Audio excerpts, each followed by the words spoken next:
વરસાદ આવવાની શક્યતા રહેશે. 25 મે 2024માં ઉત્તર ગુજરાતમાં વરસાદ આવવાની શક્યતા રહેશે.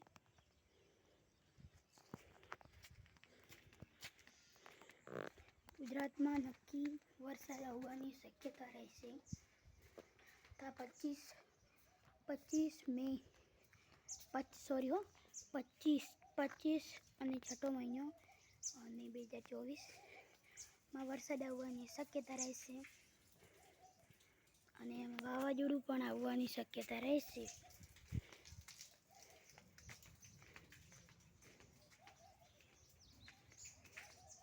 देख सकते हो मी चढ़ा हुआ है, इसलिए बरसात